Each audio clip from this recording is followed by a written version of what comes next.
Hey, what's going on, everybody? It's your boy Jay Banks. It's Tuesday, back in the saddle. How you feeling, bro? Extremely disappointed. Man, tell me about it, bro. Extremely disappointed tonight. We just experienced a really rough loss here in Cincinnati with the Bengals falling to the Washington Commanders. 0-3. 0-3. We got it though. I do believe that we still have we still are a playoff team. We're watching a playoff team, but there's just some things that are happening that seem like it's out of our control. But if we played better, those things out of our control would not happen. Yeah, you know what I mean. And it's there's blame to go around, but I think as a totality, the team needs to get that the whole what's the word I want to say? It's like the whole the vibe of the locker room. They need to get that roar back, bro. The roar back, exactly. Hooday for sure.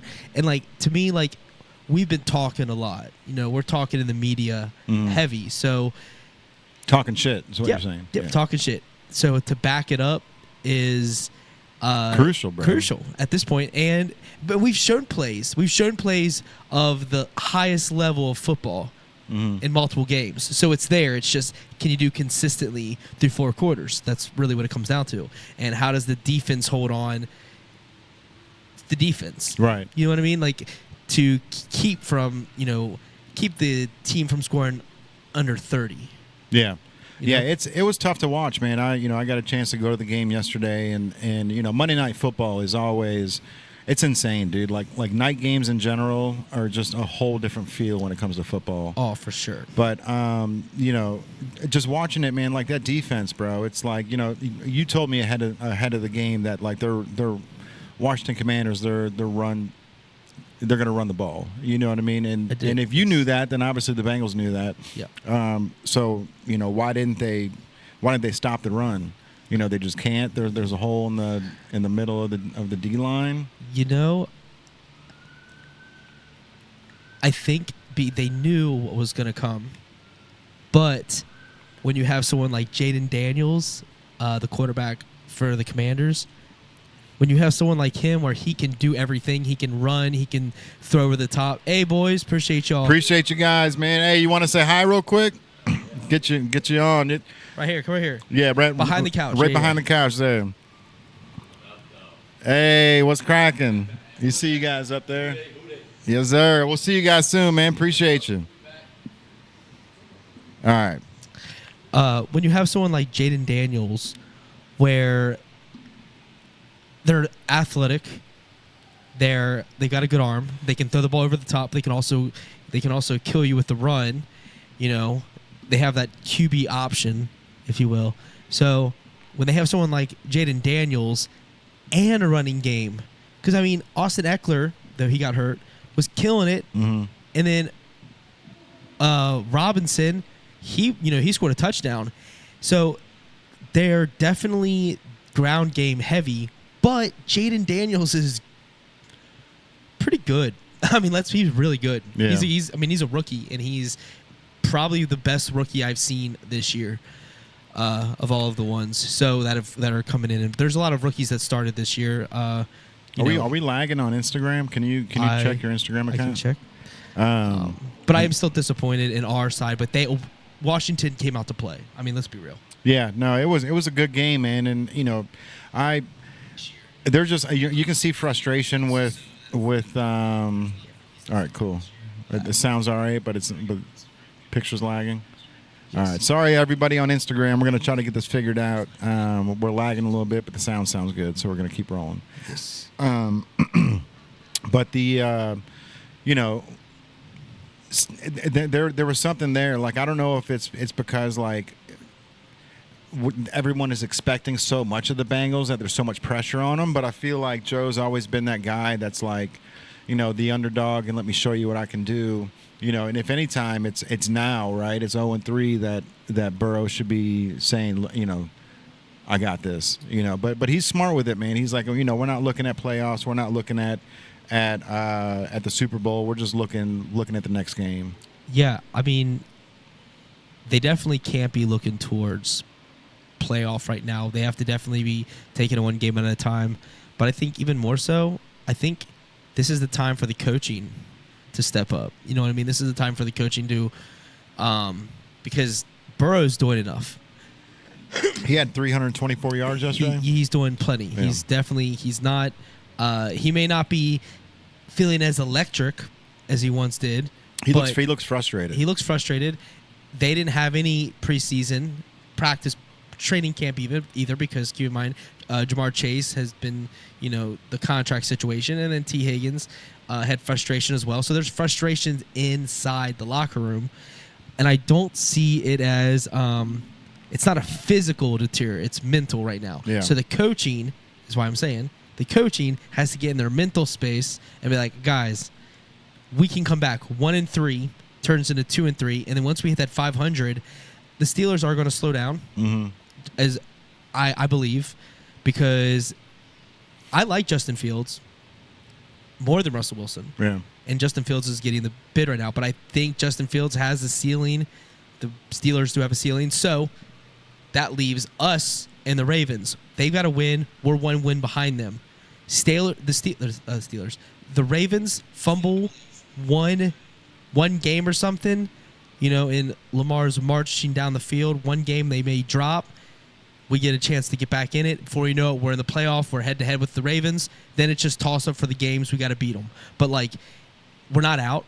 But 0-3, it's like apparently we have 36% chance to make the playoffs right now. So that's a big number, but hearing. Oh, well, obviously it's you want your first win under your belt just so you can wipe the sweat off your brow. You know what I mean? But 0-3, it's not where we want to be. But like you said, man, it's early in the season. We win the next 3 games, we're at 500. So it's not far fetched. They just they got to figure out the holes, and I'm sure that's what they're working on this week. What do you think the holes are? What would you say if you were at the game? I know it's hard to see what's all happening because you guys are up. You don't get to see from the view where we're watching on the TV because I was here at the store. Yeah. And I had Red Zone going. The setup here is pretty awesome. So I've got all these games going. Yeah. And then the Bengals games happening.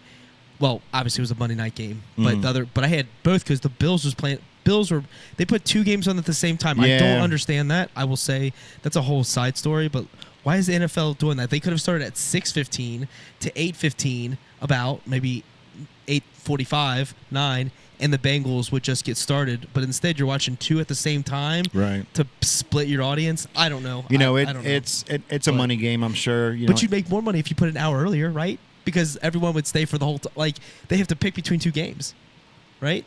Well, the way that they're looking at it as, I'm sure ABC's paying them X amount for the Monday night game and, whatever the other one was. But they could still have, they just move it up an hour. Right. No, I get it. I just don't understand it. Because I can split here, no big deal. But I was just if someone doesn't really have that option, they have to flip back and forth. I agree with you, bro. I think Monday night, it doesn't matter what team is on. The chances of anybody that pays attention to football, it's going to be on TV, either in the background. It's going to be on the TV, so that you're getting viewers. Just because of a Monday night game. And I know you were talking about why don't they put it on Tuesday. Kind of that'd be crazy because then you've got Sunday, Monday night games, Tuesday night games, Wednesdays are free, Thursday night games, and then they don't do any Friday games. They did Friday this during the playoffs first week or something like that. Well, the first week they had Thursday, Friday. Oh, really? Yeah. Because the well, Chiefs, then there you go. If they're already play. breaking rules, just go ahead and let them play on Tuesday. Because I agree, man. You shouldn't split the viewership. If nobody's a fan of the 4 teams that are playing, then they're just going to put one of those channels on in the background while they're cooking dinner. You know what I mean? While they're milling around the house. Yeah. I just think that we are at the point where we have trimmed enough fat. Isn't Tuesday? So they should know what days are back. They don't get Saturdays. Saturdays for college until the playoffs, and it is what it is. And then Isn't Tuesdays the all players' day off though? That's like the only day that they have off. Yes. Because those are not to spill the tea, but that's where when all the players usually come in is on Tuesdays because they got the whole day off and they can, But if you think about it, if you only got one Tuesday game for the whole season and they all shifted to Tuesday, that's not the end of the world. And then you make sure the Tuesday team now plays on a Sunday night to the following Monday, or just I would say Sunday night, because you don't want to give them Tuesday then Monday, but the following Sunday night, so they have the most amount of time. They're not playing because this year the Jets played 3 games in 11 days. That's crazy. That's a lot of football in a short period of time. So what is that? Like a Thursday night game? They played first Thursday night, and then a Sunday, and then the Monday, or no, then the I guess following Sunday or Thursday. No, Thursday. it'd be Sunday. Yeah, they Thursday against the Patriots. Thursday, Sunday, Sunday. I don't know. Yeah, whatever. 11, but it was less to than 2 weeks for 3 football games, which Yeah. is pretty insane. I mean, and that's putting a lot on someone like Aaron Rodgers, who's 40. I mean, but you're also We're not getting up to getting to adjust really. Like you just had your last game, and now you've got 1 day of practice to try to fix the holes of the previous game. 3 games in 11 days is like one week's worth of practice. You know what I mean? Like that's pretty wild. But if you think about it too, though, if you think about it like this, where you're able to create momentum, continue having that momentum, and then by the 3rd game, you're in, because you've been waiting to play football. The young guys are ready; they can handle it. It's the older guys, the veterans, for sure that. What if and so, the travel? So you're saying they should play more games? You think like 60 in a season? Just football? No way. Like you think they should play 3 times a week? Let's go. I think they should play. I think they should put the season to. That'd be crazy. That would be if. I think 18 weeks is enough. No, I'm totally joking on that. Like, that, I think they've got it perfect, man. Like, playing once a week, 1 game. The anticipation's there. The heartache's there. You have enough time to recoup your loss. You know what I mean? Like, it's not and like a loss matters. It's not like baseball. A loss matters. Where you got 3 games, here, then you've got 1 day off, then 3 games in Philly. Or a 10-game stretch. That's crazy. They'll do so many games, and then they'll get like 2 days off, or just they do so many games in a row. I mean, it's just crazy what I've seen in baseball. But there's a lot of games, whereas football, because the loss percentage, you're like, all right, you lose on a Tuesday, we'll get it back on this Friday, whatever. But like football, it's like you lost. Like when you lose on a Monday night and you're the last game, you're now in everybody's mouth for the whole entire week. Mm-hmm. Now your practices are way more intense because you are on the main pedestal card. Yeah. Oh yeah. For a whole week. Where baseball, you're like, all right, we lost that Monday or we lost that Tuesday.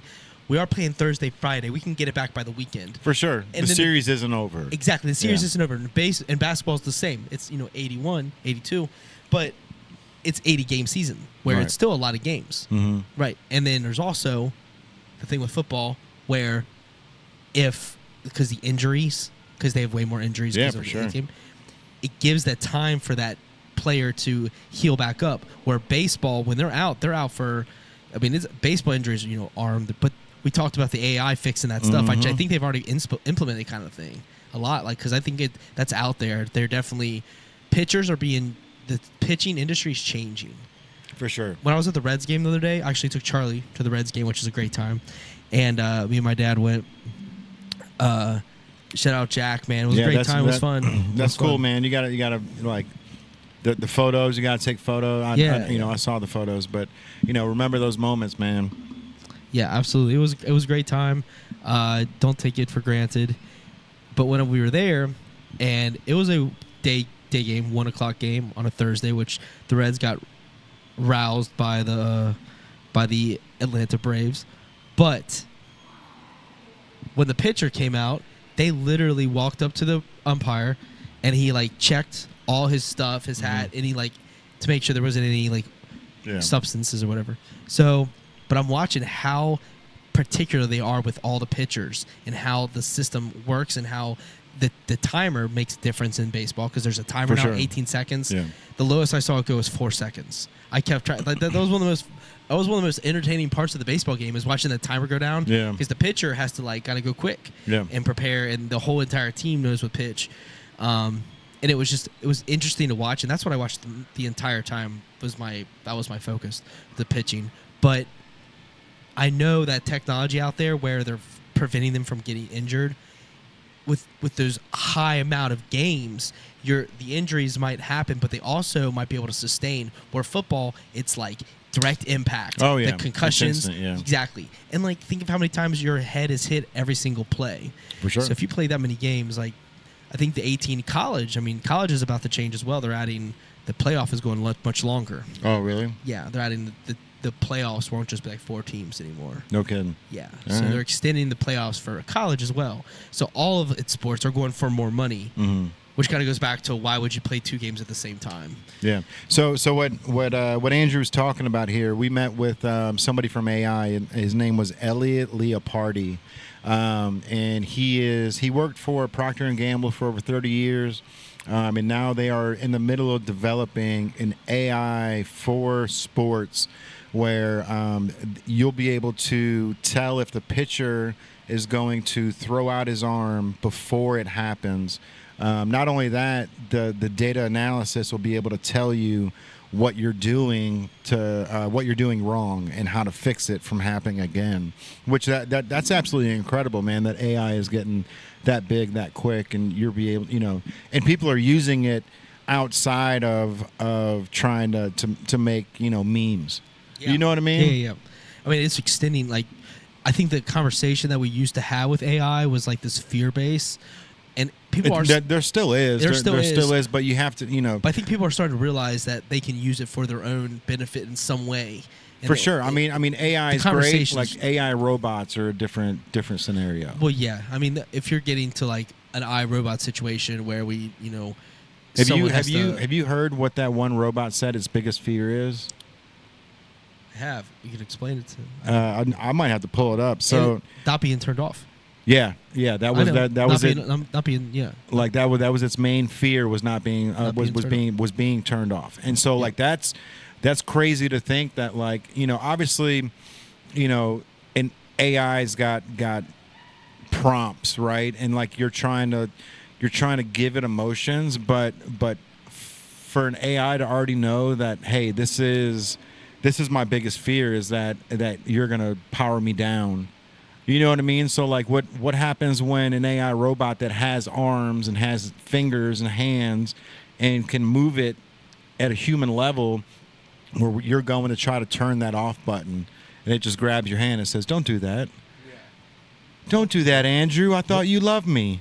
You know what I mean? You're like, "I do, but you're fucking the toaster oven." You know what I mean? Like shit's not going right here. But it's a scary Pandora's box, man. And obviously Elon Musk being on the forefront of it and saying, "Hey, I was the original creator of OpenAI, and sold it to his partner, and now his partner is running with it, where he's worried that his partner is not gonna regulate it like he would, which is wild." How long do you think until AI is basically policed by other AI? Within 10 years, I think. I mean, AI grows quick, bro. Chat. What are we on? Chat GPT 4 already? You know what I mean? Like we were just on Chat GPT a year and a half ago. Yeah. You know what I mean? Like but it was Dolly being and all those introduced. But they've things. been working on this for such a long time, though. It's not it's like. For sure, but you want to make sure that all the bugs are out. Same thing with the iPhone, for instance. Like the new got a new one. The new iPhone was completely built with AI built into it. So it's not like there'll be an update for your phone where AI will be introduced, and like Siri, you'll have this thing where when you talk to her, the whole phone lights up.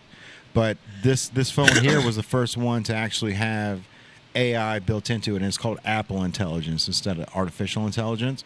But the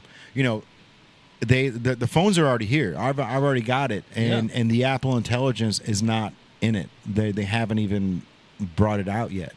So like these are things where Apple's usually on It doesn't on the have it in back end. So typically, like they'll let Samsung, come out with a product and they'll let them test it for a while to see what happens.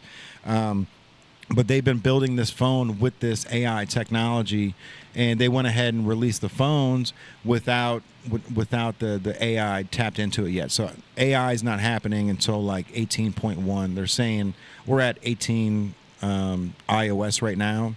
So the next update will have the Apple Intelligence. But I'm sure it's just like what you were talking about. They want to make sure that there's no bugs, and that if we're prompting it in a certain way, that it's not going to give racial tones or tell somebody to drive their car off a cliff. You know what I mean? Like, it's how big of an influence is this AI going to have over what its users doing? It's going to, and that's where there's a very, very thin fine line to like, is this AI trying to influence because it's just built in a certain way? I mean, I'm not even saying influence on doing something crazy like driving something wild. I'm saying influence on some kind of affiliation of anything. Do you think something's good or something's bad? Moral code, like the AI have an influence on someone, that's what the ultimate fear is, I would say. And like, because if you got it in your hand and it's like going everywhere you go, and it's like a personal assistant. I mean, if that's what the iPhone is, man. It's a personal assistant. What I mean? But if the personal assistant, you just have to type to find what you want. Now exactly, you but it can be influencing based on, like, well, let's suggest this to you instead. You know what I mean? And you're like, why is it being suggested to me? Where's that coming from? Stuff like that, like, right. You know what I mean? Like, bro, speaking of that, so that the phones are listening to us. We've known that for years. Yeah. But I was shaving the other day, and so my wife asked, we a commercial, no, something happened where Noxzema, like we saw Noxzema, and she was like, "Is that stuff still around?" And I was like, "Yeah, I've got Noxzema like aftershave," and I shaved, and I looked at the bottle, didn't say it out loud. It wasn't that company. It was Nivea, right? And okay. I didn't say anything. I just put it back on the shelf, and then literally, like less than 5 minutes later, I got an advertisement for Nivea aftershave on my phone. Didn't say it out loud. I didn't even say I was shaving, right? It was just one of those things where, like, I don't know if this thing actually looks at what we're doing now, because I've had that same bottle for 5 years, and I thought it was Noxzema. You know what I mean? I thought it was not Noxzema aftershave, but it was Nivea. Oh. And that was one of those things where I'm looking at it like, I didn't even know this until now. And then 5 minutes later, my phone's going, "Hey, do you need some new Nivea aftershave?" I bet you it scans the entire. I think,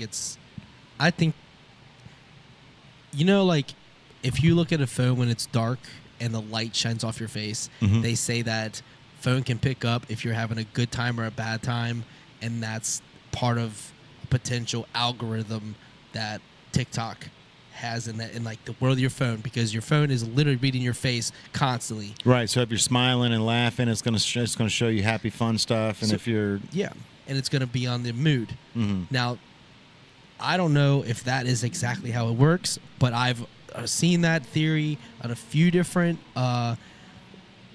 platforms that I respect. So I'm just like, that's an interesting thing. But if that is the case, if it is watching based on your reaction and whatever, and the camera is potentially could be always running, even though they say it's not, I don't see how your phone being out can't scan the room. And now that they're at the point of being able to read a barcode from your camera, it could know that's, you know what I mean? I'm about to take you down a rabbit hole, bro. This is gonna be a complete. So all right. Coca-Cola. I'm just saying, my thoughts are, I'm not putting anything past anything. Anything is possible, and I'm here for anything is possible. I don't mind anything is possible. I actually enjoy anything is possible. But for it to scan the room and see what your aftershave brand is seems far-fetched, seems a little crazy, but anything is possible. Just saying.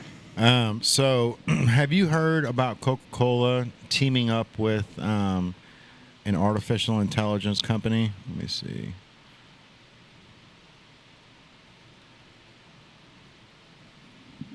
Um, so there's a here it is.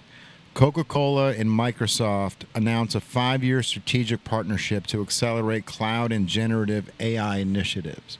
So this goes down the rabbit hole of conspiracy theories because you've got Coca-Cola who's been producing products for a long time, and then Microsoft who, in the AI version, everyone right now is trying to, it's a boom, so everyone's trying to get to the forefront of it, and apparently Coca-Cola has some chemical in it that lights up our body from the inside. It's got some neurochemical, and the Microsoft found out about it, so they're teaming up and they're trying to do something together with art AI, and so people are speculating that like you're gonna be like they're trying to figure out a way to track people that drink Coke because these little neurological ions or whatever they are. I'll look it up here in just a second to know what the exact word is, but it's actually it lights up inside your body with a certain type of like camera or like lidar or something like that. Let me see, bro. Okay, that's So- interesting. Definitely look at the details of that. That just kind of like has me thinking, looking for the people who don't drink Coca-Cola. I'd be more interested in those. Like, who are they? Yeah, let me look this up because it's a $1.1 billion partnership, bro. $1.1 billion, and it's nanotechnology. All right, so let me. Coca-Cola and other beverages contain nanoparticles, and nanotechnology is used in the beverage industry in a number of ways, including A, fluorescent nanoparticles. A study found that Coca-Cola and Pepsi-Cola contains fluorescent nanoparticles that are about 5 nanometers in size. The nanoparticles are made up of hydrogen, carbon, oxygen, and can be absorbed by living cells. Carbon nanoparticles have been found in carbohydrate-based food caramels, including those used in beverages. Because these food items have been eaten by humans for centuries, they are considered safe. And then there's nano emulsions. Those are colloidal suspensions that contain small oil droplets that are less than 100 nanometers in size.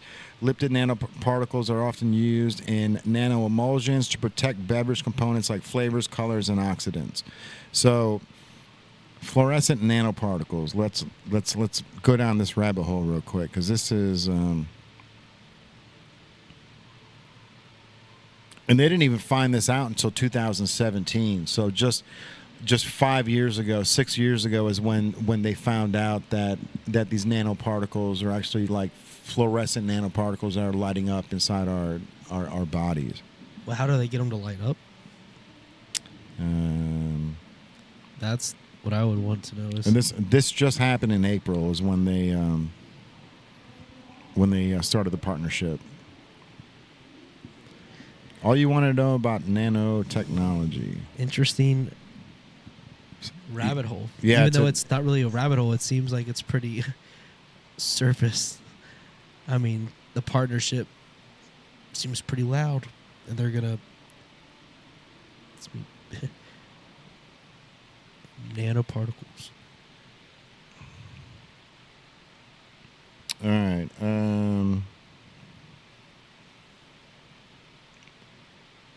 Dropping a Mentos into a bottle of Coke causes a rapid release of carbon dioxide from the liquid and a frothy geyser to erupt. So that's part of the nanoparticles. That's what happens. The result, if it works, lots of fun.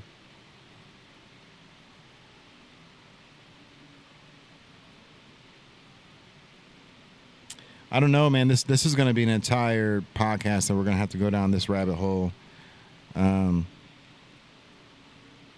because this is this is just new on the forefront. I really haven't heard too much about it. Maybe I shouldn't have even. Let's see. Trying to see if I can pull up a video where somebody is talking about it. I think it's fascinating. Coca-Cola just signed a 5-year, $1.1 billion deal with Microsoft. 5 years ago, it was discovered that there were fluorescent nanoparticles in Coca-Cola. Now, if I were a conspiracy theorist, I might think there were more to this partnership. Now, according to reports, Microsoft and the Coca-Cola Company have announced a 5-year strategic partnership to align Coca-Cola's core technology strategy system-wide. So it is said to enable the adoption of leading-edge technology and foster innovation and productivity globally. Using Azure Open AI service, Coca-Cola is currently exploring the use of generative AI-powered digital assistants. Now, did you know they have found nanotechnology in Coca-Cola and in Pepsi products? Have a look at this. The biodistribution study in major organs indicated that the NPs were easily accumulated in the digestive tract, and they were able to cross the blood-brain barrier and dispersed into the brain. Questions, and of course suspicions, have been raised in recent years. Doesn't this raise your eyebrows? Bro, that video right there kind of terrifies me. I didn't know much about it, but if it breaks the barrier and somehow like these fluorescent nanoparticles are getting into our brain, you know what I mean? Like that's if you drink it. But right, you don't drink any. So, do you feel like any nanoparticles are flowing through your systems? Do you feel awake and alert? I'm pretty alert.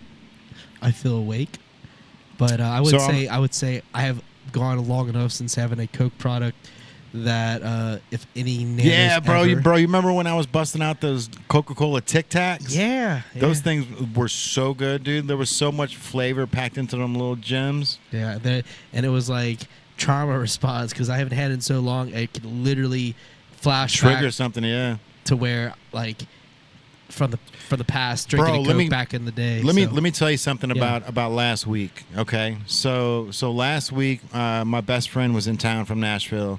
How was that? Yeah. Dude, it was dope, man. We came down here. He popped into the levee, and then Cadell came through because me, Cadell, and Nick have all been good buddies.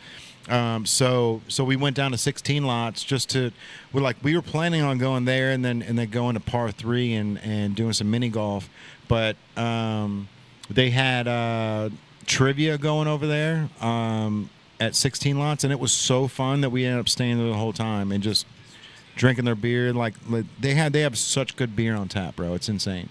But so when Cadell popped up, he comes in, what's up? And like Nick is like, bro, what are you wearing? Like the cologne?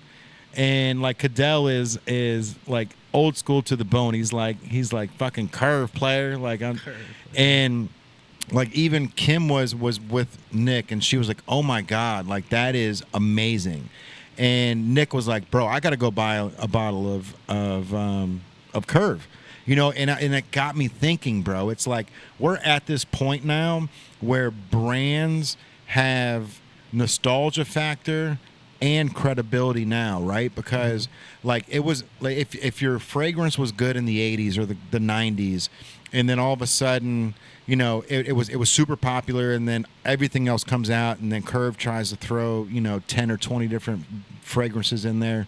But after a certain time, there's a forgetful moment where it's just like the cucumber melon from Bath and Body Works, bro.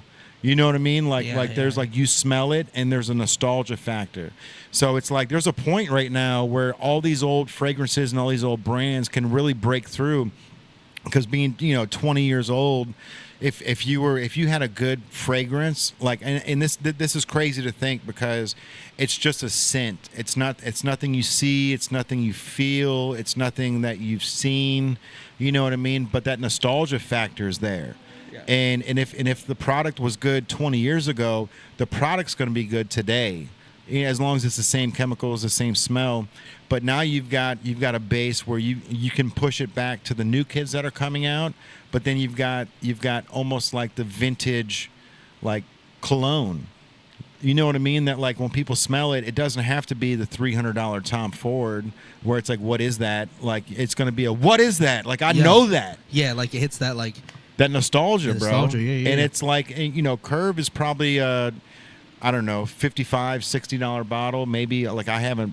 Kaylin buys my colognes every Christmas, so it's like I'm stuck with whatever she gets that year. She's like, I love this. I'm like, I can't, because like I like more of like fruity caramel, like women's.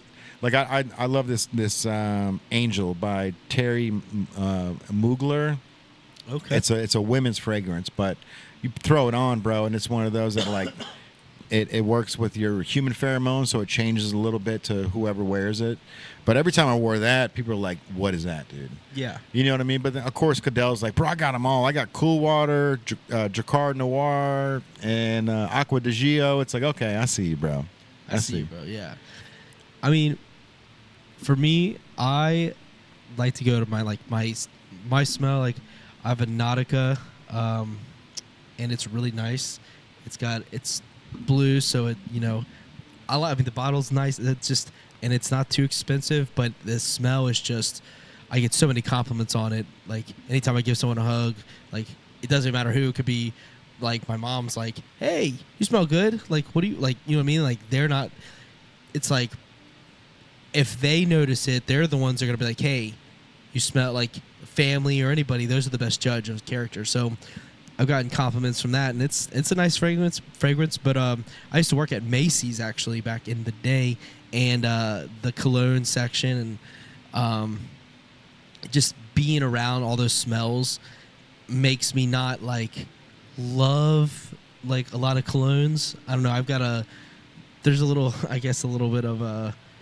I mean, it goes back to I smelled. Oh. That ref is staring at that play, bro.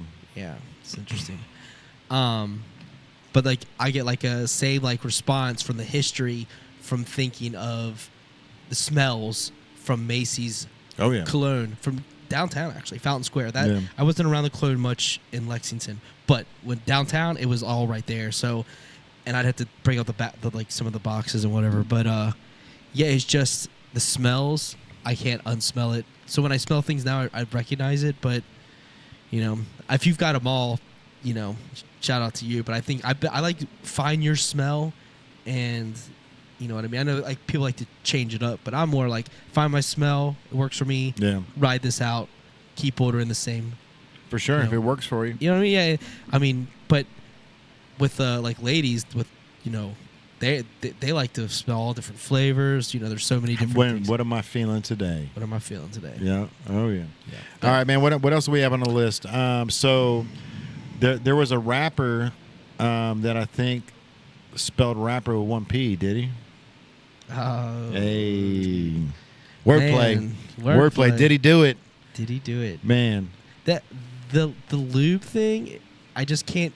They are so upfront about the most insane, ridiculous thing. It's like they're trying to get in people's conversation going, dude. This is definitely, there's some hype. Whether he's being made in like obviously who he is, but there are so many names I think that could be thrown out, and it is definitely the loudest I've seen them take down somebody in a long time. I'm gonna go ahead and say it right now. Diddy didn't kill himself. I'm gonna go ahead and say that right now. It wasn't Diddy. It wasn't Diddy. No. I think his time here is gonna be cut short. I think there's too many there's too many connections to like the Jeffrey Epstein case, and there's too many similarities on what's happening right now. Yeah. No, it definitely 1,000 bottles of lube, 764 dildos were found. I mean, to be honest with you, bro, I kind of wish I was a pure romance seller. You know what I mean? 764 dildos. So yeah, you can. What was the bulk number you think he bought? 1,000, and you think 236 of those just trickled out somehow? He's just trying to be, trying to be safe with it. We don't reuse these. Yeah, We let him go home with them. do you think he like gave them out as like party favors? Man, like, where do you even keep those, bro? You know what I mean? Like, without embarrassingly say, here's my closet full of dildos. But it's wild, bro. Like what's happening? Did you ever hear about Diddy's pink cocaine? No. So there's a big conspiracy going on that the biggest rap moguls in the world have been infiltrating drugs into the United States, because there's only I think 6 rappers that have private planes, so they don't have to go through TSA. They don't have to do these normal things that other people have to do. And Diddy was apparently at all of his parties, he was notorious for having pink cocaine, and like he loved the fact that it was like not just pure white, that it was like different colored where you knew it came from them, and it had ketamine. There was like a mixture. It wasn't just coke. It was like ecstasy, ketamine, cocaine. It was a mixture of it that was all in this pink baggie, but not pink baggie, but actual pink powder inside, probably a clear bag. But so they're saying that there's only a couple rappers that have these private jets like that. It's like P. Diddy, Jay-Z, Drake's got one. And there's a couple other, but they're saying that there's like this whole drug ring that's coming in because of, and like it's government filled too. It's not even like it was just these guys like running under the radar. It's like it's some high up officials that have infiltrated the rap game to get to this point. So it's just like anything else. The people that are going to stop them are actually doing the crime. For sure. So it's all gonna pass. Pawns get taken in the game of chess, bro. Yeah, they're not like, it's like for us, we're talking about it because theories happen. People are out there doing the most of this world. Like, this is one of the most wild west days that I think I've seen in new age, I guess you could say. Because like I would say it's not wild west with like horses and cowboys, Indians, and all that kind of stuff, but like we're talking about like we don't know where AI is going, we don't know where technology is going, we don't know what's real, what's not. People can do what they want. We don't know if an image online is real or not anymore. You have to like state that it's AI. This is the greatest time to be alive, bro. It's Wild, yeah, that's what I'm saying. The Wild West. I used to say that'd be one of the greatest times to be alive because it'd been super cool to be a part of that world. But like, just because it was so like held on such a pedestal over the years for Western movies and everything. Yeah, I mean that's cool, but But now, think about the day to day. Like, movies are cool. You see gunfights at the saloons and you see people spitting in fucking spittoons and stuff. But like that wasn't like day-to-day life, bro. You know what I mean? Like not being able to wipe your ass and having to go out to the backyard and shit in a wooden box. Yeah. Like we're living in a moment right now where technology is here and it's advancing daily. You know what I mean? Like in the thousands of years that humanity's been around, there's just this past, like from 1960, right? Like 1969 when we landed on the moon, or supposedly landed on the moon. Like the technology from 1969 to 2069 is going to be insane. That 100 years is going to change everything about everybody. And oh look, dude, he's got a Mischief boot on. Did you see the Mischief? They actually came out one. You really thought it was? No, I was thinking you're funny. Yeah. I was thinking you're funny. But that was funny. Stuff is changing so quickly that it's like it's so amazing to be alive right now and to see the changes. You know what I mean? Like every day you wake up, there's some new technology. There's something new happening. Elon Musk is bringing blind people back. Like he's recorrecting people's visions if you've had retinal damage. But when I say the era, if you were back at that times, you wouldn't have it to compare to. For sure. You know what I mean? And that's all. For sure, you're out riding your horse, and then you shoot an elk over there, and you're like, this is the greatest day of my life. Period. You know what I mean? Period. Yeah, sunset over here, Yeah. And now you get to talk. Now you go to school, and you get to talk about what you did, and you're bragging to your friends, and the same thing as showing off your new cell phone. Like eras are there, the eras of. See that nice. Yeah. The eras are there, It's just an interesting dynamic to think the greatest time to be alive. And I agree. The time is now. The present is it. The future is uncertain. And the past, well, the past is just memories. It doesn't even really exist. I think this is a good time to transition to the future of where we're going with Native, bro. Where are we going? Tell him. He's drinking it up. Yeah, sorry, I'm trying to fill up the solo cup. Hey. So the future is now. We've been doing this a long time. Like, just down here on the levee, How long have we been doing this on the levee? We've been here since December 2019. So, going on 5 years now. And we've been hunting for our meal every day. It's one of those things where it's like, we get up, we print until we got to go home. We sell what we can, but when it comes to the retail industry, bro, like there's definitely slow days. Monday through Friday is always slow here, so that's why we got to keep production up. So we're producing stuff. Website base is where we're shooting for.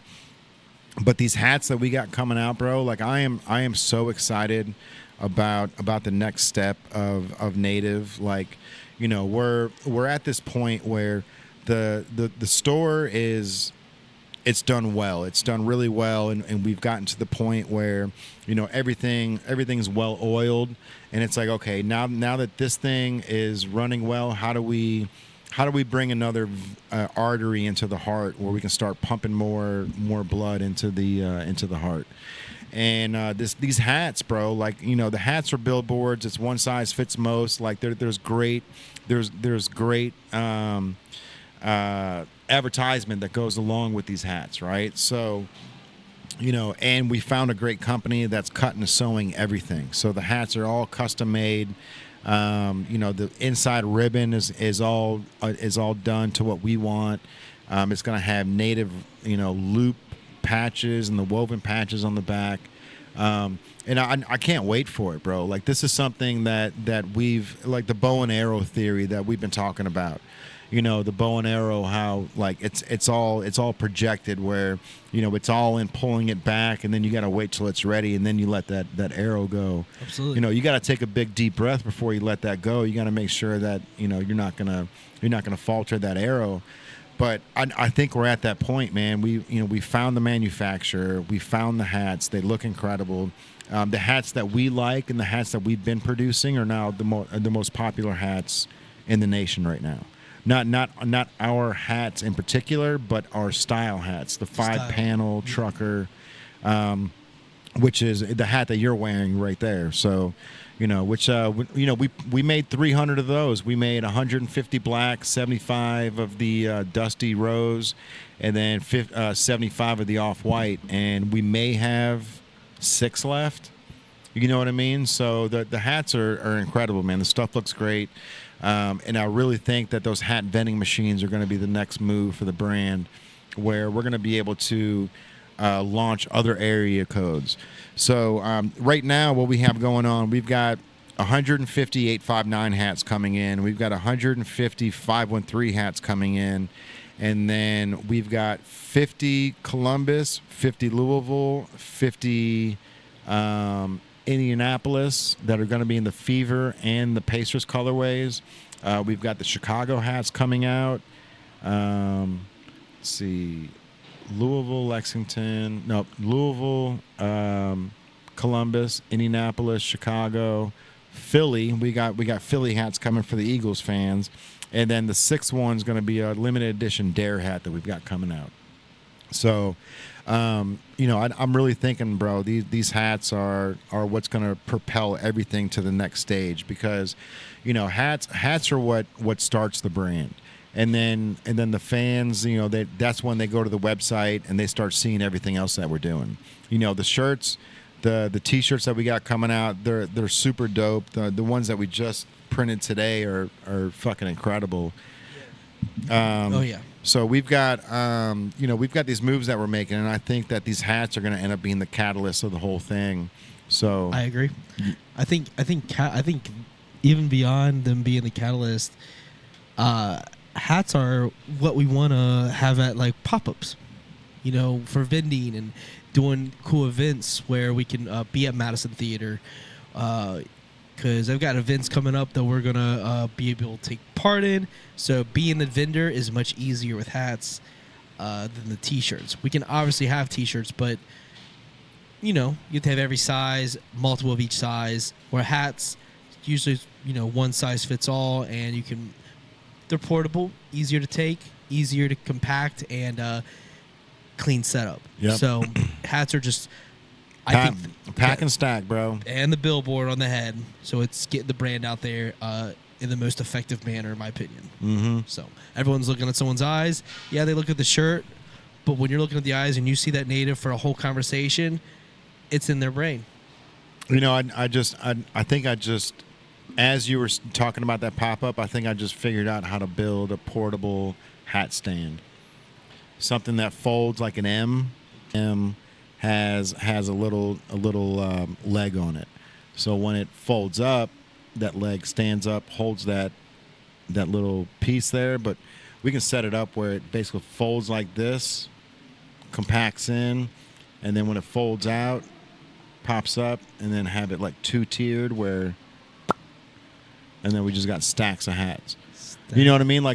We can build something like that for sure. Oh, speaking of building, bro, should we do that 12-foot milk carton for the levy for Blink?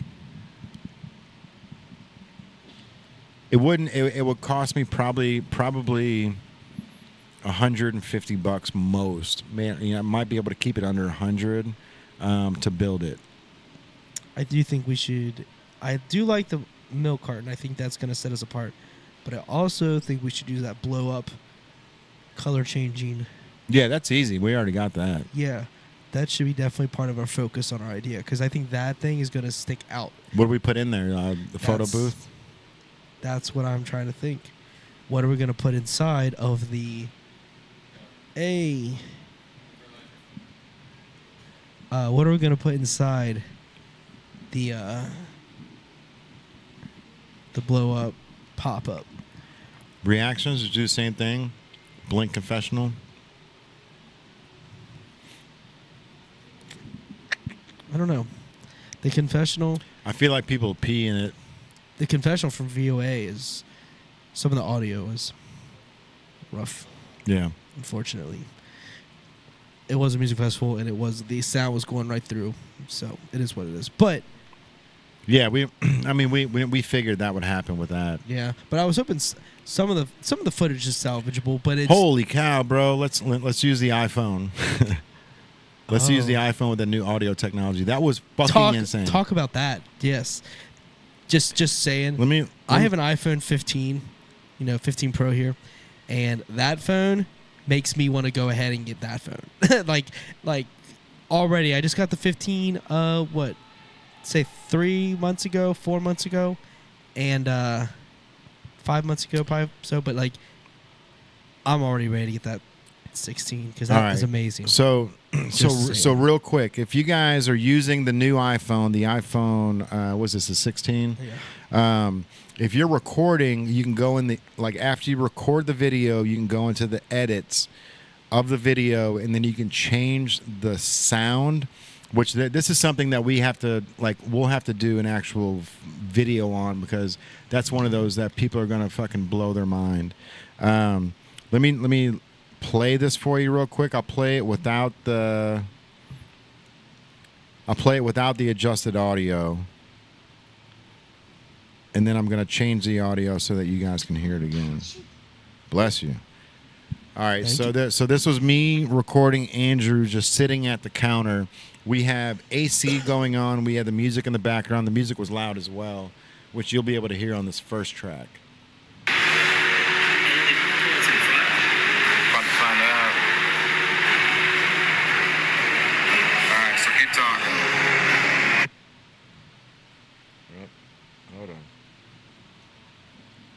paused it when I flipped it. All right, so keep talking. Check 1, 2. Check 3, 4. So now I'm in studio mode. Check 5, 6. Check 7, 8. Check 9, 10. That is absolutely insane. And all I did was I swiped my finger down on the studio. Now, there's also... All right, so keep talking. So on this one, you heard me say, all right, keep talking. Now, there's another one called In Frame, where if And only pull it in front. you don't even hear my voice. Check 1, 2. Check 3, 4. Check 5, 6. Check 7, 8. Check this is 9, cinematic mode. 10. So cinematic mode gives you a little bit more depth, a little bit more like bass. Probably picks up a little bit background chatter, something like that. You know what I mean? But that is absolutely insane. The fact that you can use that and not have to have a lapel mic, a lavalier mic. If you don't know what a lavalier mic is, it's what all these kids are holding in their hand instead of putting it on their lapel. You know, it's called a lapel mic. That's the nickname, or a lavalier mic, but no one knows how to pronounce lavalier, so they're called a lav mic. Yeah.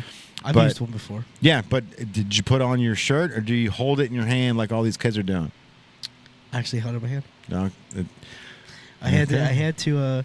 I was interviewing. We have initiated our new interview series, but for Beyond the Stage, and we had to do it like a kind of a practice. But we did it on my birthday show. Mike had me hold a mic, so I could go back and forth between me and the artist I was interviewing. So it was the easiest way Mhm. to get that conversation, rather than being on my. Both of us have microphones. I was just doing an interview as me, the host. So that is why I used it that way. But I much prefer to have it on my collar, so that when we're talking, it doesn't really like feel you like don't have to pass the mic. I'm not passing the mic. I'm having a conversation. Mhm. With that interview process, I'm not even passing the mic. I'm just giving him the platform to talk then, rather than him having to do any work. Right.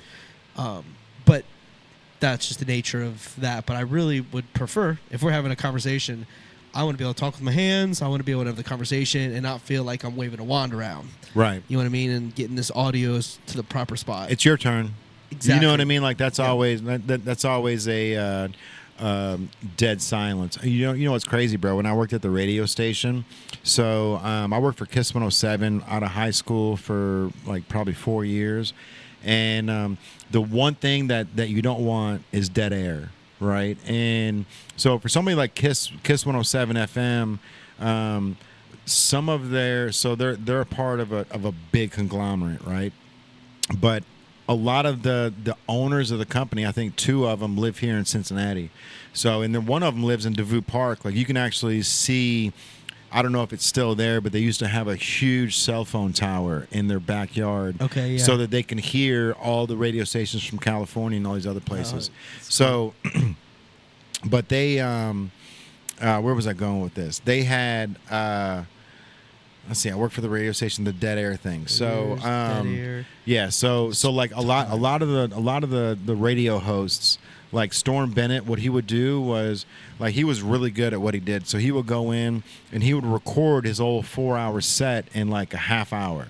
You know what I mean? Like because everything's set up where the song's playing, then you got this commercial, you got this here. So he just goes in and just records everything, boom, boom, boom, super quick. How John does it. Like I had video of John Yeah, editing. I saw all that. it. That was pretty It's crazy. amazing, But so Storm was just as good at what he did, and then he would cut out early. He would get all the work done in an hour, and then have 3 hours left of the show. And so he'd be like, let's go get lunch. Let's go do something. So we would go grab lunch, and he would always have the radio station playing right in the background. And the one thing you didn't want was dead air. And if anything ever happened to that soundboard where a video or a sound clip didn't load, there was this red telephone that was sitting there inside Kiss 107 FM, and that was like they called it the bat line. He's like, you never want that thing to ring, because if that rings, that means that somebody from corporate's calling like, what the fuck's going on? And, Oh, and okay. I saw it happen personally, bro. I've seen it happen where like dead air, like that's like the one thing where if you're a radio host, like dead air is like the worst thing that you can even think of, because like the whole nation's listening. Yeah. Especially at this point, like it's not like the 90s where, you know, Kiss 107 was only on the 100-mile radius here in Cincinnati. Now you can hop on Alexa, you can hop on your iPhones. I can listen to Kiss FM in LA, you know, Yeah. right here in Cincinnati. But it's crazy to think that you know, there was a time where, you know, this stuff did happen, and it was like you had to be there, literally making sure that everything was ran smooth. And like if you didn't, you need to make sure you have a program director there that knew, you know, hey, if something goes awry, I'm over here at Brio grabbing lunch instead of doing what I'm supposed to be doing, you know. Yeah, I mean, so the dead air thing is interesting that you mentioned that, because I think that's a big part of the reason why I like the podcast flow, because there isn't much dead air. No. We move smoothly. There's not this period of time where you're like twiddling your thumbs and waiting for the next piece of information. It's just a never-ending going flow conversation, which is what I enjoy most about podcasting. But I was also going to say that during our Beyond the Stage events, when I'm on the stage with the artist, I don't want dead air either. I don't want the time when there's not anything happening. Even when we end the conversation and they're about to start the next song, I'll even make maybe a comment or kind of like say something to the guitar player that's ready, because it looks like we're having banter before he goes into it. So I'm intentional about what's happening in that like 6 seconds. Yeah, you're passing the baton, not just just being like, all right, we're waiting till he gets them ready to go. They could be waiting on a guy to finish tuning and getting their chords right. And so like I'll just go, you see what it is? Yeah, for sure. Oh, yeah. Highlander in the building. Yep. So in that conversation, I'll be like, hey, that's awesome. And then he'd be like, oh yeah, man, you love my strap, because the guitar strap, whatever, might say their name on it or whatever. But I'll make a little conversation for that 6 seconds, so the live streamer's seeing it and they're hearing words, and then music starts, and then their brain goes to music. You know what I mean? Yeah. And we have some pretty good viewers, so like people are coming on and they are commenting and they are engaging. And I'm ready for the next one, which is this Thursday at Madison Live, Covington, Kentucky. We have Spirit Board.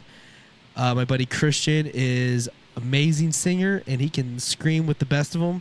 So we're going to be at Madison Live this Thursday. It's a pay what you want, so you can come for free. We've got pretty good crowd coming. A lot of old homies are going to be there, so I'm pretty excited to see everybody. But yeah, but check out Spirit Board on Beyond the Stage Live this Thursday. It'll be live streamed. Go to the Facebook. We're like in this middle of like the transition for this 2025 year, so I'm excited to see what comes. But you know what's coming? You know what's coming? Many things. A second fucking moon, bro. A second moon. We're getting a second Speaking moon, of it, just like we're Space living in a vibes. simulation. Second moon. In this second moon, I think there's going to be less questions about the moon we have currently. So many questions. Yeah. This for moon sure. coming in is probably less questions, but more why is it here? I don't think I've got that information. Yeah, I was reading up a little bit on it. So it's actually just another asteroid that's out there in the atmosphere, not the atmosphere, but outer space, that's gonna catch into our gravitational pull for like less than a month, I think. September 29th is when. What's today? The 22nd. Next Tuesday, bro. This is the 24th. 24th. So next Sunday, we're gonna have a second moon. So, like, how do they what know? if it's an alien controlling another space rock? Oh, you think it's another Black Knight satellite? Yeah, like what do you mean? I mean, who knows, man? Like, you know, the video or the photos that they're showing of the asteroid obviously isn't the asteroid itself. Just like Oumuamua, like when Oumuamua did that weird turn around Earth to project back into outer space. Did you? Yes. Like, okay, so Familiar. like the Oumuamua, like when that happened, like people just kind of brushed it off as like, oh, it's just a meteor that caught a gravitational pull and was thrown back into outer space. This thing like slowed down and sped up to get to where it needed to be to catch our gravitational pull. So it's almost like somebody was flying this thing and saying, hey, we're low on fuel, or we're low on gold, or whatever they use to fuel their ship. But we can use this gravitational pull to kind of catapult us back out to where we need to be. But, when you see the photos of Oumuamua, it just looks like a big space turd. You know what I mean? A big, long, like carbonite, like piece of Space matter. space, yeah, with divots in it. You know what I mean? And it's just one of those things where like we don't know what it really looks like. Like this is the photo they're showing us, because if they don't have something to show us, then we don't have anything to latch onto. to like put Yep. two and two together. Yeah, you have to have the visual to create that reality for. Now I do have a question though. So if Okay. it's they're calling it a moon, right? So in order to why would you call it a moon and not an asteroid that is caught in our gravitational pull? Is it going to light up at nighttime? I don't think we're. I'm assuming. I mean, it's not like the moon has LEDs in it, so the moon takes the lights that are exuding off of Earth, right? And that's how we see the moon at nighttime. I don't think we're even going to be able to see it with the naked Or no, eye. or is it just? You don't think we're gonna be able to see it? No, I've read that we're not actually going to be able to see it. Well, like that's the- bullshit, bro. Yeah, with a telescope, I think you can, but I don't think with a bare eye, I don't think so. But I could be wrong, but I thought that's what they were reporting. Let's see. Look But it up if- right now. But I want to go back to the idea that it could be something further than just a piece of space debris that is becoming our moon. What if it is a ship? If you were going to spy on Earth, why would you make this? If you knew you had the capabilities of that kind of intergalactic travel, why wouldn't you camouflage or have some kind of technology's probably been invented with reflectors of some degree or some kind of created ship to that degree? If it's going to be here for a while, we know it's going to be here for a while because they've been doing math and predicting it. How do you know it's not? I mean, there's just these things that are happening to me. Just doesn't all. Anything is possible, and I just find it fascinating because it's going to be. They call it a moon, like you said. Why would you call it a moon? Like not that that's people are like, oh, conspiracy, but I don't. Shoot, we're questioning what our own moon is, bro. People are really questioning if we even went to that moon. Right. It's like it's an everyday conversation. People always want to talk about it. Like, there's so many questions. All right, here's details about the asteroid. Its brief capture and its horseshoe-shaped path were recently published in the research notes of the American Astronomical Society. First spotted on August 7th by NASA's Asteroid Terrestrial Impact Last Alert System, ATLAS. They should have just said that. The asteroid is believed to be about 37 feet in diameter, though more data is needed to confirm it. It's called the 2024 PT5. It could be anywhere between 16 to 138 feet across, potentially larger than the asteroid that exploded over Russia in 2013, that caused damage and injuries. Fortunately, there is no risk of the 2024 PT5 colliding with Earth during the event or in the near future, as it will orbit 2.6 miles away, about 10 times the distance between Earth and the Moon.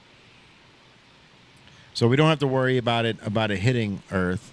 Right. But we do have to worry about an asteroid hitting the Earth in I think it's August 2036.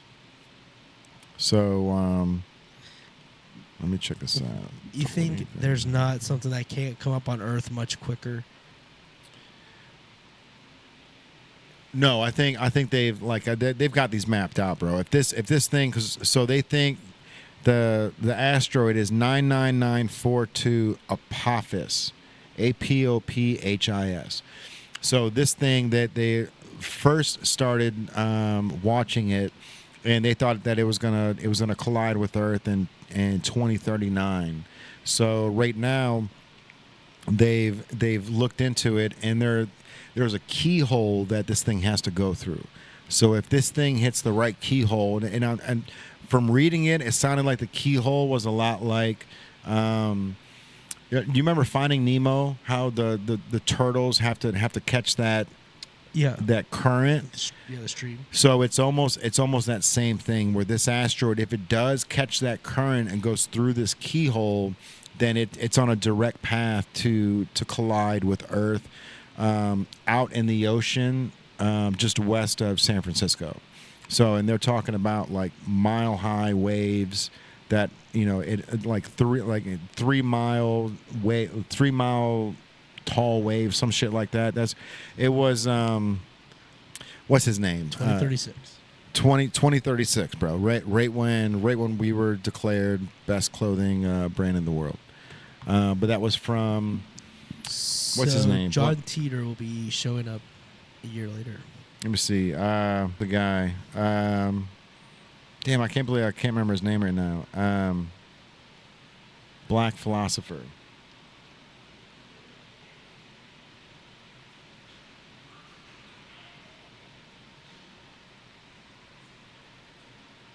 And there's dead air.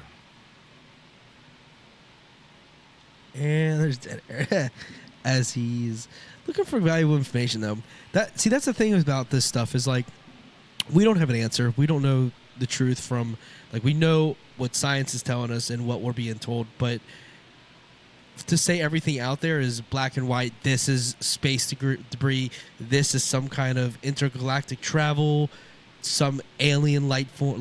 Like who really knows? But we have to just use our best, resources as our current state of technology can show us. But I just find it all really interesting that there's it's an ever expanding, universe, and who knows what's gonna show up. Even though they've got it mapped out and they can predict a 2036 of something that could potentially, possibly hit us if it hits the stream that Jay is speaking on.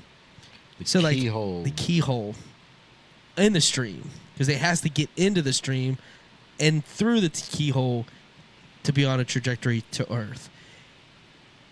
But if they were absolutely accurately that it was going to for sure hit 100%, it's inevitable.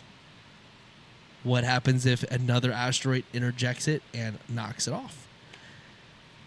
I mean, that's the thing, bro. We're gonna have to go back to Armageddon. We're literally gonna have to go back to the movie with Bruce Willis. Where, bro, if you watch that movie now, it is so cheesy. Like when they land on the asteroid. Do you remember the movie? Okay, absolutely. So the theme songs. Yeah, I don't wanna lose. Yeah. So anyways, they land on the asteroid and have to drill it, right? Just think about how insane that really is, and how impossible that truly is to land on an asteroid, lock in, and then drill into the asteroid to break it apart. It would be so much easier to use a photon gun, a laser gun, a salt gun, a rocket, like one of them salt guns for the flies. Oh, I see. Yeah. That movie though, I read that there was so many inaccuracies, and they tried to tell them for that, sure. They pick all of them apart, and what's crazy? The movie Interstellar, on how accurate that movie actually was. Yeah. Being away from Earth for so long, when they come back, everyone is going to be dead. You know, you're going to be 30 and everyone else is going to be 130. Yeah. You know, whatever the breakdown was. I'm still trying to find the name of that professor, bro. He was. I watch him all the time too. I'm gonna be like, oh, fucking idiot. You'll think about it later. So, do you think that with this new moon coming and with all these different changes, do you think there's going to be more, you know, intergalactic buzz and people reporting more stuff? Because I think there's people going to be a lot more. There's going to be another reason to blame. You know, what do girls say all the time? Fucking the moon is not out of trajectory, but what do they say? Like, in retrograde. The moon's in retrograde. Like now the moon's gonna be in like Splitsville. The moon's gonna, you know what I mean? There's gonna be something where it's like, oh, there's two moons right now. Like you know, but my second moon is at peak. Yeah, whatever. Yeah, like you never know, man, for real. But you know, I don't know, dude. Like it's crazy to think that they actually can see these things ahead of time and they know that, hey, this is gonna catch our gravitational pull and it's going to be thrown back out there. You know what I mean? But how is it going to affect us? That's the biggest question. I mean, it doesn't seem like it's going to. It's like it's only going to be here for 2 months. I think it said September 29th to like November 8th. I think it said that it was going to. So they tell us about it and they give us all this information.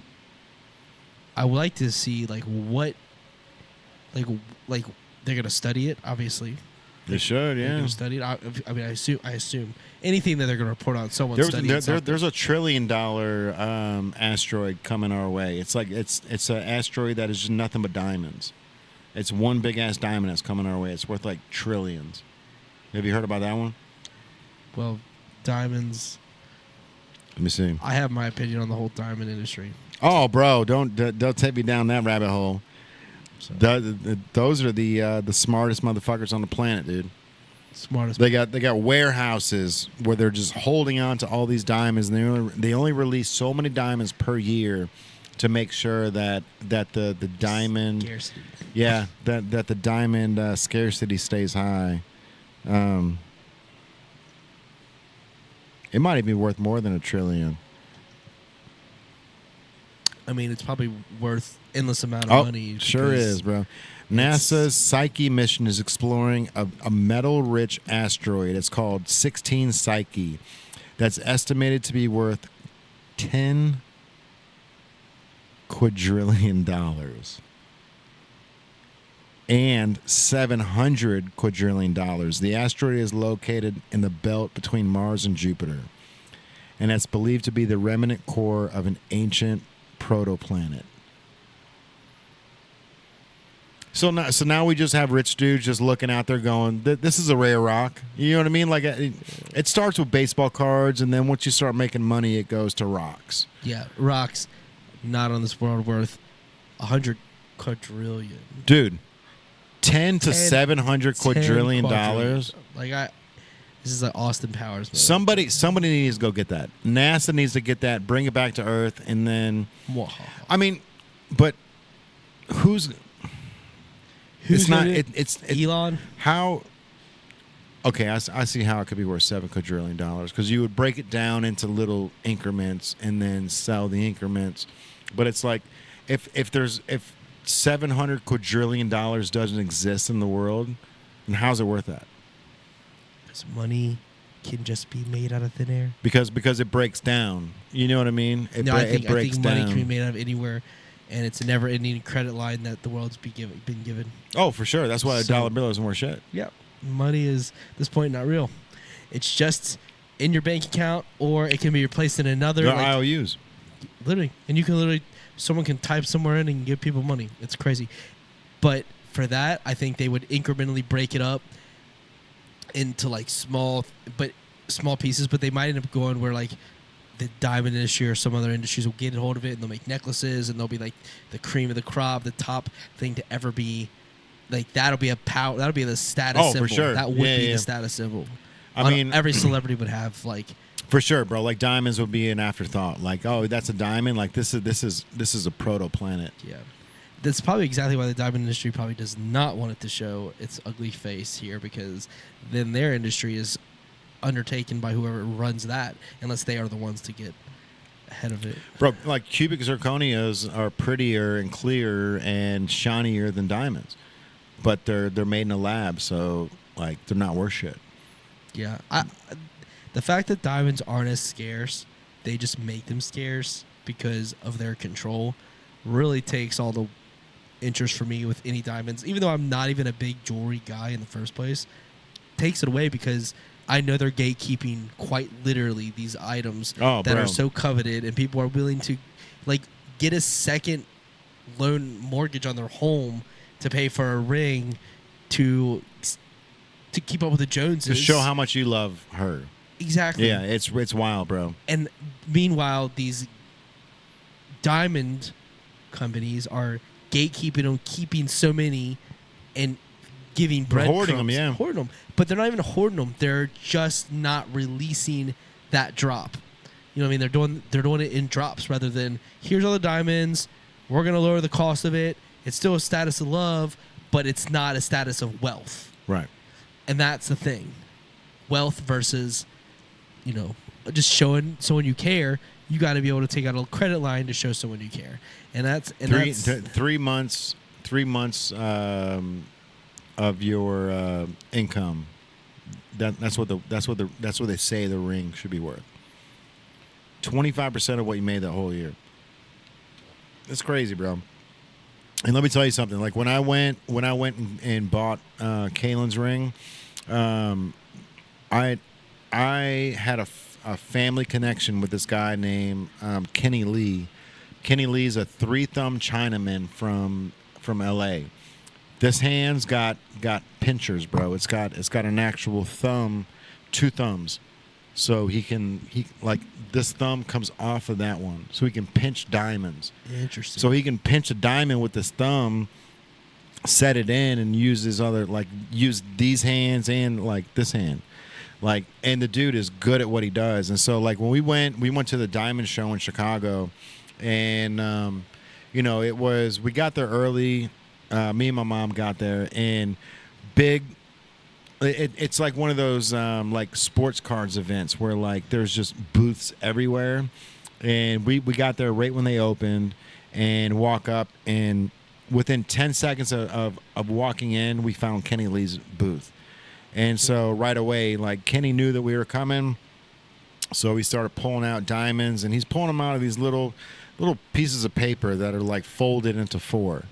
And he showed me this little diamond, and he's got this one that they all look the same, bro. And he's like, this one's $9,000, this one's $8,000, this one's $7,000, and this one's $10,000. I'm like, okay, well, I like this one, And then he's like, okay, so then we need to take this diamond, and then we're gonna wrap smaller diamonds around this diamond. It's like, okay, So then, like, he starts going, okay, so we need 9 more diamonds around this big one. So we start pulling out diamonds, and we'll put them all together, and it's like 3,600, 2,700, 2,000, 4,000.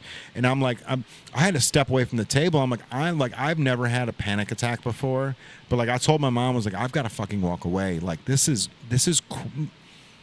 like it's all happening too fast. It's 8:15 in the morning. Like this place opened at 8, and now like I thought I was coming in for 1 diamond, and now I got to buy 11. You know what I mean? Like, yeah. And so like I'm like sweating, and I'm like, dude, this is it's real, bro. Like, and then we ended up picking all the diamonds out for Kaylin's ring. And the crazy thing, bro, is like, okay, once you get the wrap around, you got the big diamond, and then you got the little diamonds around it. It's like, okay, well, you want diamonds on the band, right? And it's like, me, dude, like more diamonds.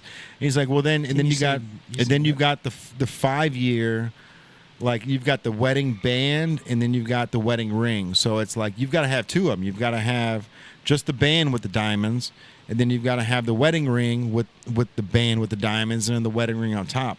And it's like, bro, what is happening?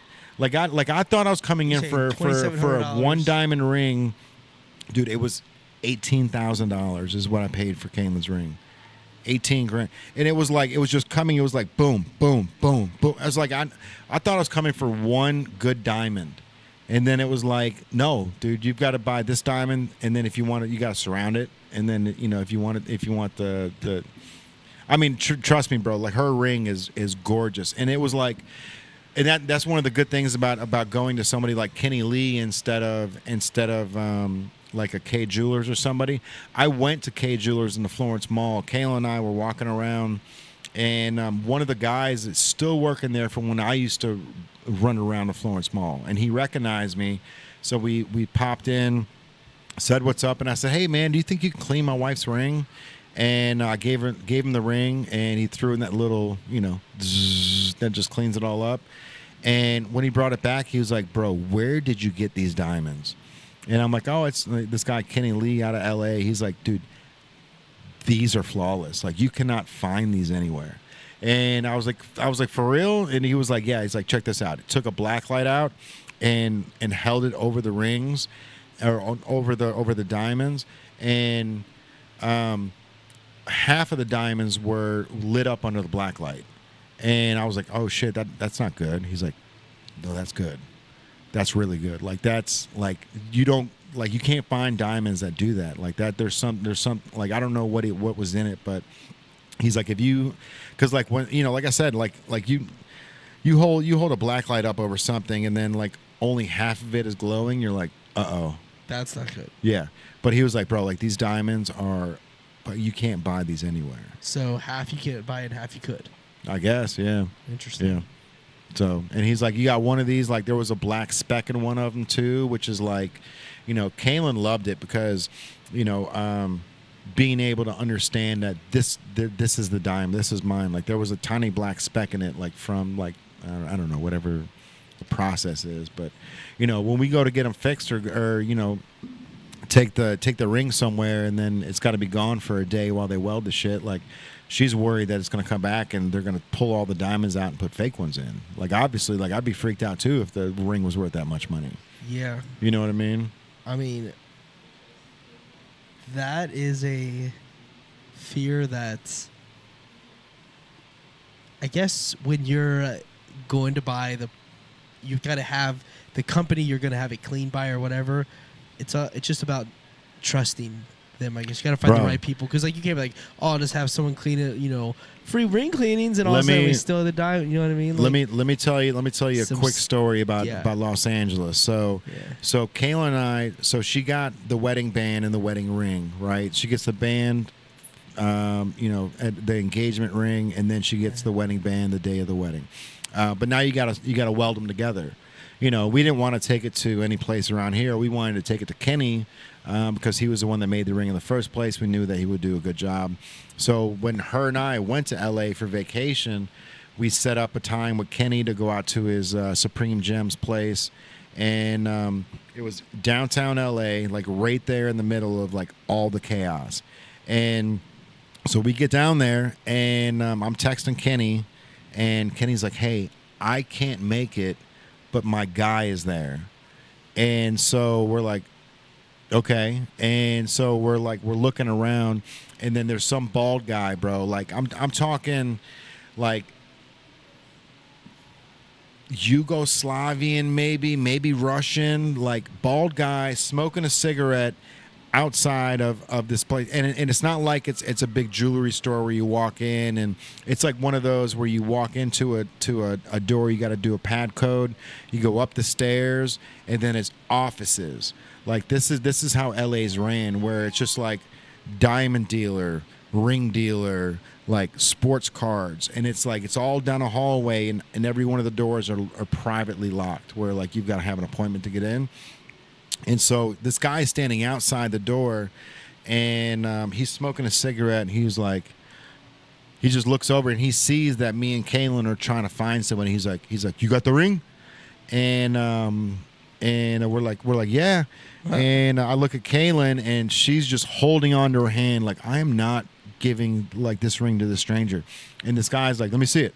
And we're like, well, hold on a second, bro. Like, we want to make sure, like Kenny said he was going to be here. He's like, oh, I got you, man. I got you. And so, like, we took photo with the ring just to make sure, like, hey, like, let's just take a quick picture just in case fucking shit goes fucking left field. Because the guy's like chain smoking, bro. Like, let me see the ring.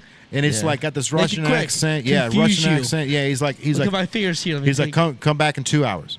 You know, it's just like, bro, do we just fucking lose the ring? You know what I mean? And now we're just walking around LA for 2 hours, like worried, fucking shitless. Plenty like of time for him to get to San Diego. We just gave a ring to some stranger that was just standing out there in the middle of the street. That was just like, let me see it.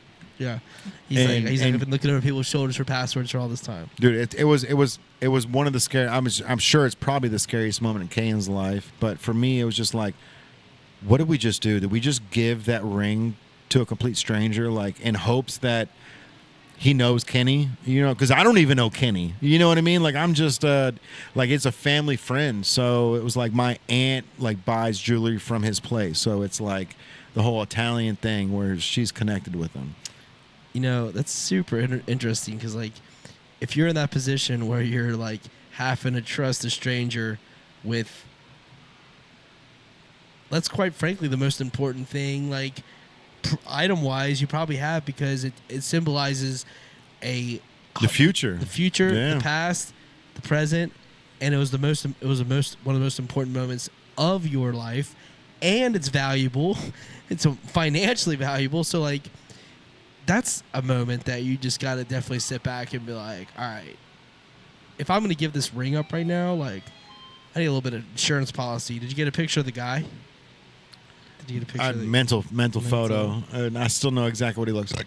Oh, watch out. Yeah, that's why Fruity sangria, my bad. Right. That's why you my bad, social media. He's bad. But that's why you need, like, you should snap the picture, like, yo, smile. Stop it. Hey, if you guys have any questions, man, let us know. Just yell for us. Appreciate you. Yeah, we are open right now. We are down here in Newport on the Levee. It's been actually pretty busy. People walking around, getting out of movies. Got a bunch of movies going on, man. There is a lot of movies going on. Everyone's really, Beetlejuice had everyone talking, man. I mean, still haven't seen it, bro. I'm so bummed that I didn't get to see it in the theater, man. Yeah. Long Legs is now available on, like, I think it's Prime for like $19.99. There's a couple of them that are out right now. That's like, I've got to just take the time and sit down and watch these, bro. But they would have been cheaper to watch in the movie theater than to rent them on Amazon Prime. At least with my AMC discount I got. You know what I mean?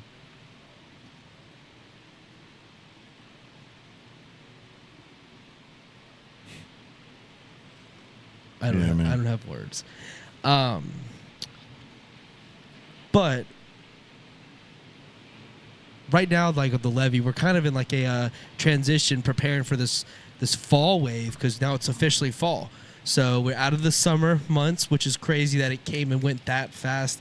I feel like this summer went so fast, and it's still really hot, so it still feels like summer. But we are officially in fall, getting our fall line of clothes made, which you can come into Native and get something that's pretty new. It's pretty dope. I was pretty impressed with it today. Yeah, bro. Yeah. I like, I sent you that photo yesterday, and I'm like, which ones do you like? And you're like, the first three, and I was like, fuck, because I've been wearing that gray shirt, that blank gray shirt for 3 days, and I'm like, this is the whole reason why, like, I wanted to do these tees, was like that shirt was so good that, like, it didn't even need logos. Like, I could wear that tee blank out and feel like you said, like, you can go out to a restaurant wearing just that T-shirt. Yeah. You know what I mean? Like, I don't know how many places you can, like, or how many T-shirts you can wear into Jeff Ruby's, but that blank T-shirt as it is, like, that would be acceptable in most restaurants, I'm sure. Yeah,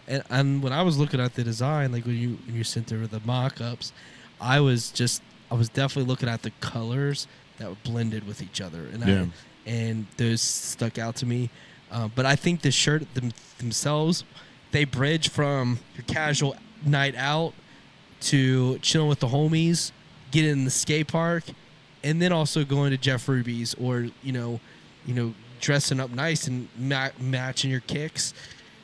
I think the new drop is going to be definitely A Quasar in the building. crowd favorite. Hey, what's up? Quasar, what's cracking, bro? Quasar, yo, bro, what's up? Hey, man, for anybody that's watching right now, Quasar Martin, he is one of the greatest graffiti artists in the Midwest in general, and he's out of Indianapolis. The dude's crushing the game, man. He's literally out painting everybody's walls. Yeah, he was telling me about his DMs. He was in there trying to get him to do some work for him. Yeah. Amazing, man. Congrats, dude. Super proud of you. And I mean, it's somebody that's taking his art to the next level, man. Because he went to Art Basel in Miami. You know what I mean? Before all of this stuff was popping off, like he just went out there. I think it was by himself, but he was out there, just with his Quasar figure that he made. That little action figure. Just out there, just trying to plug away. And he's like, I'm an artist. Like, this is where I need to be. This is my home away from home. And it's super dope to see that somebody like him that knows how good he is and is so humble about it, and so like he doesn't brag. He's not like he's not one of these graffiti artists that's like trying to be like anonymous or trying to like be cool. Like he's out fucking painting walls, bro, and killing it. And he's doing work that so many people can relate to. I mean, that wall with bro. Mega Man, Dragon Ball Z, and Goku. It had Ninja Turtles on it. Ninja Turtles, Spider-Man. Yeah, Spider-Man, Yeah, bro. Miles Morales, and it had Transformers. It hit all. I mean, he's just he's got Caitlin Clark, Pat McAfee. Like he's done so many great pieces. Huge shout out to Quasar. All right, bro. Yeah. All right. I just realized something. Yeah. So Pac-Man Jones is a friend of ours. Pac-Man Jones has a show with Pat McAfee. Pat McAfee, Indianapolis, right? Sure. Caitlin Clark, Indianapolis. Like as soon as we get these indie hats done, like one's got to go to Pat McAfee, one's got to go to Caitlin Clark, so our job in the next 2 weeks before they get here is to try to find her publicist or find her manager that we can get her the hat. Yes, get find an assistant coach. Find an assistant coach for the Fever. She's got a publicist. That assistant coach is going to have to go through a publicist. There's no way she doesn't. There's no way that somebody she does have a publicist. That has. She has a manager. She has an agent. Probably the agent is probably the best way. Yeah. All right. Make it happen, bro. Let's do it. All right. That's going to be one of those things, man, where like as soon as these hats get here, like we shouldn't be wondering where they should go. We have to have exactly the fucking packaging ready. Like we just got to drop the hat in, throw the tape over top, send it out. Where is she exactly a native of? I'll find out. That's a good question, but she's not going to rep anything but Fever. I can tell you that much. Yeah. Caitlin Clark is from. I'm sure a bunch of people on the live stream were like, She's from Des Moines, Iowa, where she. All right. She's from where she's a hometown girl. Not too far. Not too far from there. Place of birth. All right, man. I'm gonna have to use the restroom here shortly. Is there anything else that we need to hit before we wrap up the podcast? I think that we have covered most everything. We've got